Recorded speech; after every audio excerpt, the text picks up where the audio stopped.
Shalom saudara-saudara yang dikasihi Tuhan Yesus Kristus. Salam sejahtera buat saudara semua dimanapun saudara berada. Damai dan sukacita oleh Roh Kudus melimpah senantiasa dalam hati dan kehidupan saudara semua. Ayat firman Tuhan saat ini terdapat di dalam 1 Raja-Raja 17 ayat 8 dan 9. Tertulis demikian. Maka datanglah firman Tuhan kepada Elia. Bersiaplah, pergi ke Sarfat yang termasuk wilayah Sidon, dan diamlah di sana. Ketahuilah, aku telah memerintahkan seorang janda untuk memberi engkau makan. Saudara yang dikasihi Tuhan, ketika tanah Israel dan sekitarnya mengalami kekeringan selama 3,5 tahun, semua orang mengalami kesusahan dalam memenuhi kebutuhan hidupnya. Tuhan kemudian menyuruh Nabi Elia pergi ke Sarfat di wilayah Sidon, ke tempat seorang janda miskin yang bukan umat Israel. Di rumah janda inilah Nabi Elia justru dipelihara Tuhan, dan kehadiran Elia membawa mujizat bagi janda yang miskin ini beserta anaknya. Mari kita perhatikan cara kerjanya Tuhan. Tuhan tidak menyuruh Nabi Elia pergi ke rumah orang kaya supaya terpelihara hidupnya, tapi ia menyuruh Elia pergi ke rumah janda miskin untuk memelihara hidupnya dan juga hidup janda miskin itu beserta anaknya. Kenyataan ini menunjukkan bahwa Tuhan sanggup mencukupkan keperluan orang yang dikasihinya dalam situasi kekeringan yang terjadi.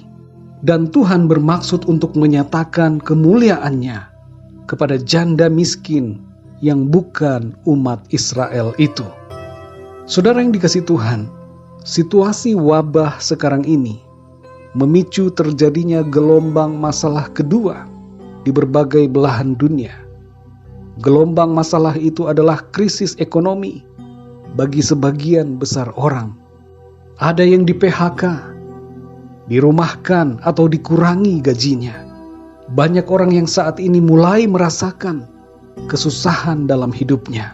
Tapi saudara, meskipun situasi begitu kering dan krisis terjadi di mana-mana, namun kita percaya bahwa Tuhan sanggup memelihara kehidupan setiap anak-anaknya yang mau berharap kepadanya. Tuhan tidak mau kita berharap kepada kekayaan dunia atau kepada manusia, tapi Tuhan mau agar kita berharap kepada Tuhan. Elia tidak memiliki apa-apa, tapi ia punya Tuhan.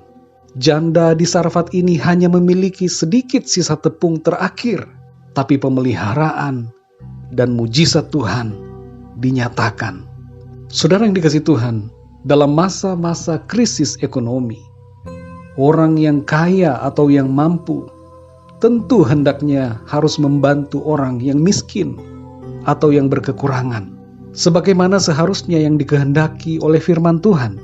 Tapi kalau kita ada di posisi yang sedang miskin dan berkekurangan, Tuhan mau agar kita tidak mengandalkan manusia, tidak berharap kepada orang kaya, tapi berharap hanya kepada Tuhan. Sebab dari Tuhan datang pertolongan kita. Iman kita harus kuat di dalam Tuhan.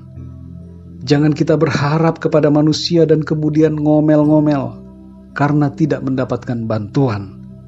Sebagai anak-anak Tuhan, mari kita berlutut, melipat tangan, dan menundukkan kepala kita, berdoa kepada Tuhan yang berkuasa menolong kita. Saudara yang dikasihi Tuhan, pertolongan dari Tuhan bisa datang melalui manusia dan dengan berbagai cara, tapi pengharapan kita jangan kita taruhkan kepada manusia, tapi hanya kepada Tuhan. Dalam Mazmur 118 ayat 8 dan 9 dikatakan, lebih baik berlindung pada Tuhan daripada percaya kepada manusia. Lebih baik berlindung pada Tuhan daripada percaya kepada para bangsawan.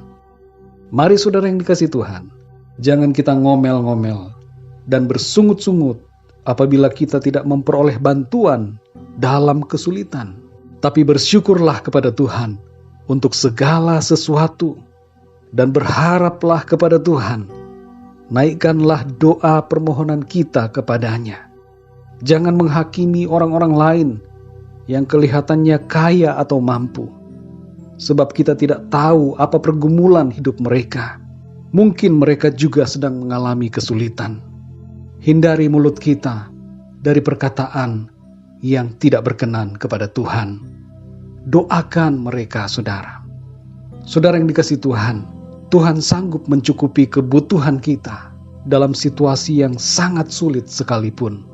Tuhan sanggup mengadakan saat kita tidak ada apa-apa. Percayakan hidup kita kepada Tuhan. Lakukan bagian kita dan berharap selalu kepada Tuhan. Ada mujizat, ada pertolongan, ada kuasa di dalam Tuhan kita, Yesus Kristus. Mari kita berdoa, saudara. Bapa kami di dalam sorga, Bapa di dalam nama Tuhan Yesus Kristus, terima kasih kami mengucap syukur Tuhan untuk kebenaran firman-Mu yang mengajarkan kami untuk selalu mengandalkan Tuhan, berharap kepada Tuhan, dan tidak mengandalkan manusia. Tolong kami ya Tuhan supaya di saat-saat kesulitan sekalipun, kami senantiasa mengucap syukur kepadamu, berserah kepadamu Tuhan, melakukan apa yang menjadi bagian kami, dan berdoa menyerahkan segala sesuatunya kepada Tuhan. Kami percaya ada mujizat, ada kuasa pemeliharaan yang ajaib daripadamu Tuhan. Hidup kami ada dalam tangan-Mu, ada dalam hati-Mu, ada dalam rencana-Mu. Sebab itu kami tidak khawatir, tetapi kami percaya penuh kepadamu ya Tuhan, Allah kami yang hidup, yang sanggup mengadakan segala sesuatu. Terima kasih Bapa, kami mengucap syukur. Pimpin kami di sepanjang hari ini. Biarlah hari ini kami lalui dengan semangat dan sukacita, dan rasa syukur kepadamu, sebab Engkau selalu baik dalam hidup kami, dan Engkau mencukupi kebutuhan-kebutuhan kami. Terima kasih Bapa.